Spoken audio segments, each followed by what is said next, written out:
Direction Alger à présent, on le retrouve notre correspondant Khaled Rareni. Bonsoir Khaled, le général Gaïd Salah était conspué par les manifestants algériens pour lesquels il perpétuait le système d'une élite militarisée et politisée. Malgré cette pluie d'hommages qui est totalement compréhensible parce que l'homme est mort, mais Ahmed Gaïd Salah symbolisait, comme vous venez de le dire, le système algérien, surtout ces derniers mois et ces dernières semaines. Il est vrai qu'il a obligé au contraire le président Bouteflika à démissionner, mais après quoi? Après des semaines, des manifestations, après des millions d'Algériens qui sont sortis sur la rue, c'est ce qu'il a obligé, contraint à demander au président de partir. Et après, la rue s'est retournée contre lui parce que dans ses discours, il critiquait violemment parfois les manifestants, les accusant notamment de traîtres, d'être quelques éléments qui sortaient dans la rue. Donc il symbolisait ce système que les Algériens voulaient voir partir, voulaient voir dégager. Et ces derniers mois et ces dernières semaines, il était quasiment la seule personne critiquée dans les manifestations, loin devant le président ou encore le Premier ministre.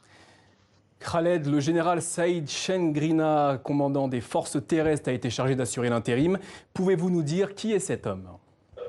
D'abord, le général-major Saïd Chengrina n'est pas connu pour être très proche du général-major Gaïd Salah.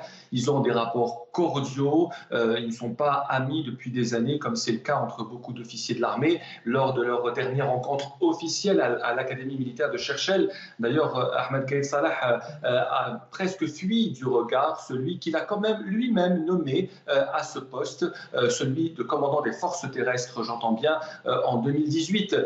En Algérie, la tradition veut que ce soit toujours le chef des forces terrestres qui devient chef d'état-major de l'armée. Aujourd'hui, il devient l'homme fort du régime, par défaut, évidemment, parce que c'est le chef d'état-major, toujours intérimaire, qui a été nommé donc à l'issue d'une réunion nommée par le président Tebboune.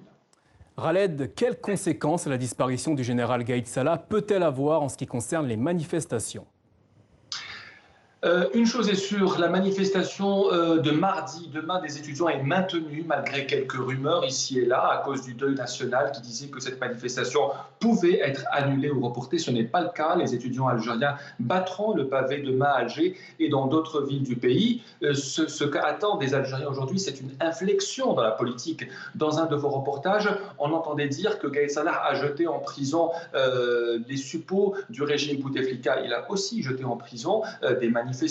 Il a jeté en prison un héros de la guerre d'indépendance et il a jeté en prison ceux qui ont brandi le drapeau berbère. Donc ce qu'attendent aujourd'hui les Algériens, c'est une inflexion, c'est un changement dans la stratégie politique de ce système et évidemment une ouverture démocratique. Gaïd Salah a deux bilans. Sur le bilan militaire, il est positif. Il a réussi la transformation et la modernisation de l'armée algérienne durant ces 15 dernières années. Par contre, sur le bilan politique, il est contesté et il l'a été jusqu'aux dernières heures de son règne.